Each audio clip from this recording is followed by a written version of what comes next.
तुम तो मेरे हमदर्द थे ना, फिर हर दर्द पे तुम्हारा ही नाम क्यों।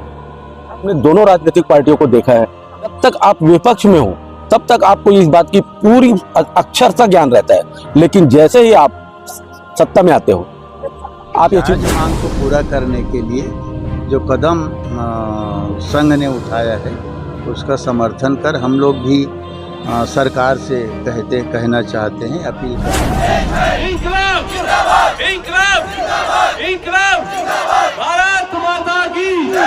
धान खरीदी करके जब उसको परिवहन करवाते हैं, विपणन संघ को मार्केट को हम लोग जब धान जमा करते हैं तो वहाँ पे सुखद का प्रावधान रहता है।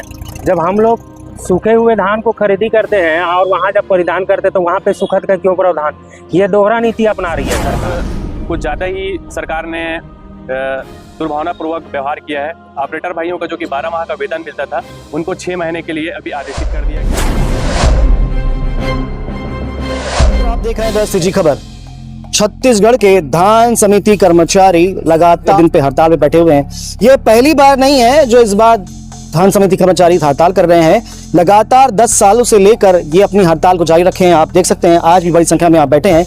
आप बता दूं मैं कि अभी लगभग 6 से 7 जिलों के लोग यहाँ पर बैठे हुए हैं। पर विशेष बात तो ये कि क्या हर बार धान खरीदी के पहले इन समिति कर्मचारियों को हड़ताल पे जाना पड़ेगा?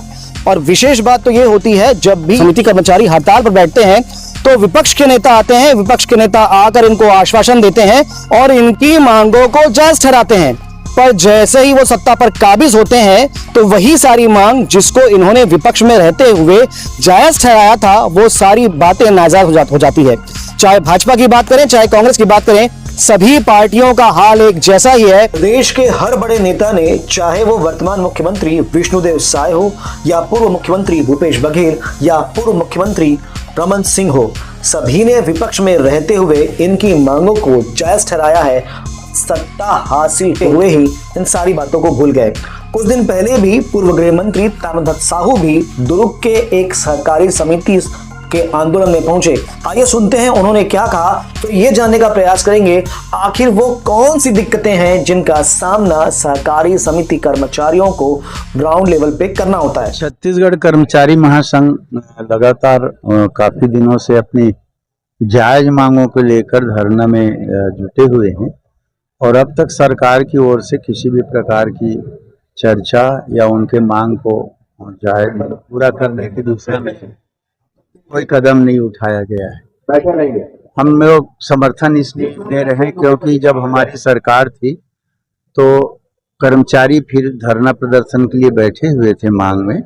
उस समय डॉक्टर रमन सिंह और विष्णुदेव साय जी उनके धरना प्रदर्शन में आए थे और मांग पत्र हमारी सरकार को माननीय मुख्यमंत्री जी को सौंपे थे और हम लोगों ने तुरंत उसको स्वीकार किया और 200 करोड़ से ज़्यादा की राशि स्वीकृत की, जिससे सोसाइटी का काम चला। और जब अब ये लोग सरकार में आ गए हैं तो उन्हीं कामों को पूरा जारी रखना चाहिए, बंद नहीं करना चाहिए, क्योंकि सरकारी सोसाइटी का काम बंद रहेगा तो किसानों को भारी परेशानी होगी। जैसे आज धान खरीदी के लिए टोकन कटना प्रारंभ होना था और कंप्यूटर सॉफ्टवेयर अपडेट नहीं हुआ है, आज चालू नहीं हुआ है, तो और धान कटाई शुरू हो गया है। रखने का जगह गांव में किसानों के पास बहुत सीमित रहता है, तो भारी परेशानी उनको होने वाली है। तो जायज मांग को पूरा करने के लिए जो कदम संघ ने उठाया है उसका समर्थन कर हम लोग भी सरकार से कहना चाहते हैं, अपील करना चाहते हैं कि इनकी जायज मांग को स्वीकार करें ताकि किसानों को धान बेचने में कोई समस्या। तुम तो मेरे हमदर्द थे ना, फिर हर दर्द पे तुम्हारा ही नाम क्यों। हम जब से मांग कर रहे हैं पिछले 10 साल से, हमने दोनों राजनीतिक पार्टियों को देखा है, जब कोई सत्ता में रहता है वो हमारी बात कौन सुना करता है। जो विपक्ष में रहते हैं उनको भली भांति ये बात पता रहता है कि धान सूखता है, ये तकलीफ में है, समिति कर्मचारी वाकई में परेशान है। जब तक आप विपक्ष में हो तब तक आपको इस बात की पूरी अक्षरशा ज्ञान रहता है, लेकिन जैसे ही आप सत्ता में आते हो आप ये चीज भूल जाते हो। और जो सत्ता में रहते हैं उनको याद आता है कि नहीं, ये लोग वाकई में सही हैं, इनकी मांग जायज है। तो जब आप कुर्सी पे बैठे रहते हो तब आप हमारी बातों को क्यों नजरअंदाज करते हो? क्या कुर्सी पाने के लिए हमारी बातों को, जब विपक्ष में रहते हो तब हमारी बात को मानते हो, आप हमको समर्थन देने आते हैं?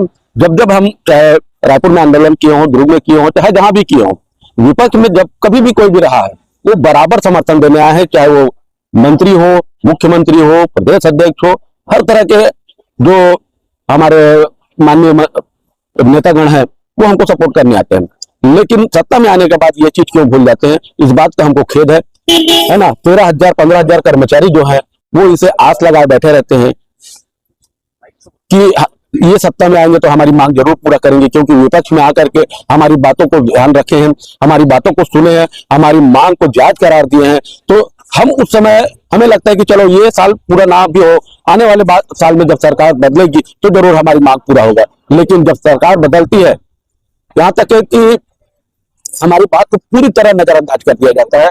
ये बहुत बड़ी समितियों के लिए सबसे बड़ी समस्या का विषय है सुखद। जब सहकारी केंद्र धान को खरीदते हैं तो उसके बाद लगभग 3 से 4 माह, कभी कभी 5 माह तक ये धान उनके केंद्र में रहता है। इसके बाद अपनी प्रवृत्ति के कारण धान धीरे धीरे सूखता है, पर शासन इस सुखद को मान्य नहीं करता, जिसकी भरपाई अंत में धान खरीदी केंद्रों को करना होता है, जो उनके लिए नुकसान का बड़ा कारण क्योंकि बनता है। धान खरीदे में किसानों का 40 कुंटल 665 ग्राम हमें बोरा सहित वजन लेना है और 17% नमी तक हम लोग धान तौल करते हैं, नमी तक के किसानों का धान तौल करते हैं। अब उसको जब परिवहन कराते हैं तब धान में जो नमी है वो 10% 12% तक हो जाता है, मतलब 5-6% सुखद स्वाभाविक रूप से नमी में हो जाती है। अब हम लोग उसका परिधान जब करते हैं तो उसमें 5% जो नमी में सुखद होता है वो शॉर्टेज होता है ना। अब सरकार मानती है कि धान में सुखद नहीं होता, धान भाई सूखने की प्रकृति है उनका, है ना। कोई भी किसान किसी से भी पूछो, कोई भी अधिकारी से भी पूछो तो वो बता देंगे धान सूखता है करके, सरकार मानना ही नहीं चाहती। अच्छा, दूसरी बात, हम लोग जब धान खरीदी करके जब उसको परिवहन करवाते हैं, विपणन संघ को मार्केट को हम लोग जब धान जमा करते हैं तो वहां पे सुखद का प्रावधान रहता है। जब हम लोग सूखे हुए धान को खरीदी करते हैं और वहां जब परिधान करते हैं तो वहां पे सुखद का क्यों प्रावधान? ये दोहरा नीति अपना रही है सरकार।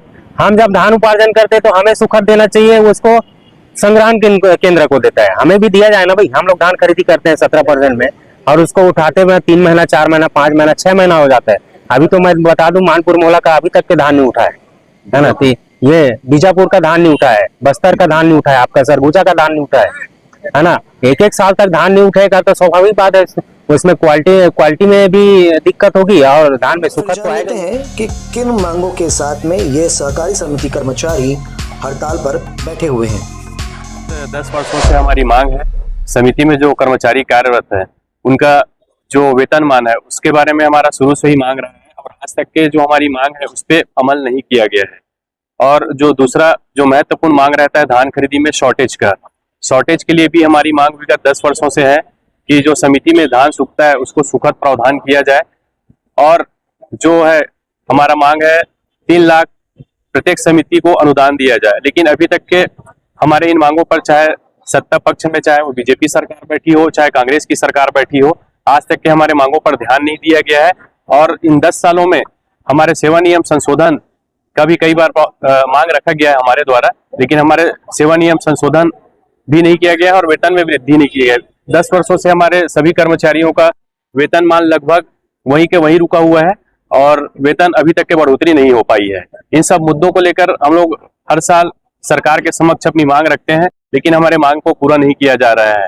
और इस साल भी हमारा आंदोलन इन्हीं 4 मुख्य बिंदुओं पर लेकर लड़ा जा रहा है: वेतन में वृद्धि, धान में सुखद और प्रत्येक समिति को 3 लाख अनुदान की राशि। और अभी इस साल तो और कुछ ज्यादा ही सरकार ने दुर्भावनापूर्वक व्यवहार किया है। ऑपरेटर भाइयों का जो कि 12 माह का वेतन मिलता था उनको 6 महीने के लिए अभी आदेशित कर दिया गया है और उनका एक समिति से दूसरी समिति में स्थानांतरण भी किया जा रहा है, जो कि बहुत ही निंदनीय है।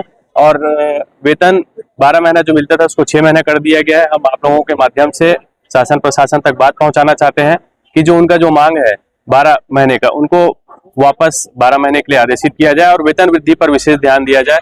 क्योंकि जो समिति में कर्मचारी हैं सुबह से लेकर के रात तक के धान खरीदी में लगे रहते हैं। अन्य समय केसीसी, खाद वितरण, खाद बीज, बीमा, इन सब कामों में और कंप्यूटराइज में सब लगे हुए हैं।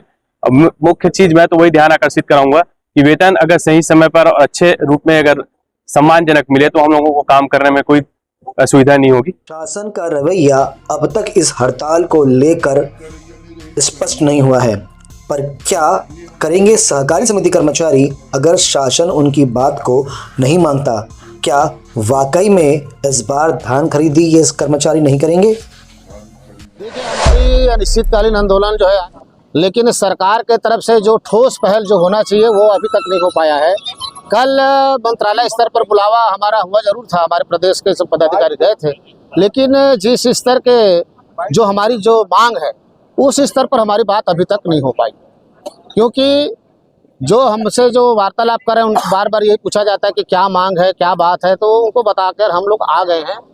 और जो हमारी जो सबसे बड़ी जो मांग है सुखद का, जो पिछले 2 साल का हम सुखद का जो मांग कर रहे हैं वो बहुत बड़ी मुद्दा है, तो वो उच्च स्तर से ही होगा। और जब तक इसमें हमारे माननीय मुख्यमंत्री जी और जो स्टेट के जो बड़े मंत्री हैं वो इस पर रुचि नहीं लेंगे तो इसमें हो पाना संभव नहीं है। नहीं, बिल्कुल बिल्कुल आप सही, आपका सवाल है कि मैं तो ये समझता हूँ कि इतनी बड़ी मुद्दा है सर धान खरीदी, और किसान अब खेत से खलिहान धान को ले आए हैं बेचने के लिए, वो टोकन का इंतजार कर रहे हैं। टोकन कहीं पर कट नहीं रहा है, जबकि 9 तारीख से कटना था। ये बड़ी बात है, टोकन नहीं कट पा रहा है क्योंकि पूरा टोकन और इंस्टॉल करने वाले जो ऑपरेटर साथी वो हमारे साथ है, तो वो नहीं हो पा रहा है। तो ये बहुत बड़ी मुद्दा है, और सरकार अगर चाहे तो निर्णय ले सकती है। इंकलाब जिंदाबाद, इंकलाब। अब देखना ये होगा कि आखिर आगे क्या हो पाएगा। शासन अपने अन्य सरकारी कर्मचारियों से धान खरीदी करवाना चाह रही है, पर क्या ये काम इतना आसान है? इस काम में काफी अनुभव और मेहनत की आवश्यकता होती है, तब जाकर किसानों का धान केंद्र तक पहुंच पाता है और उसकी खरीदी हो पाती है। क्या वो कर्मचारी जिनको शासन इस खरीदी के लिए बिठाने वाला है वो इतने तज्ञ हैं? क्या उन्हें इतना अनुभव है? क्या किसानों के साथ सही न्याय वो कर पाएंगे? फिलहाल इस खबर में इतना ही। आपको ये हमारी खबर कैसी लगी हमें कमेंट्स करके जरूर बताइएगा, और खबरों के लिए बने रहें द सीजी खबर के साथ।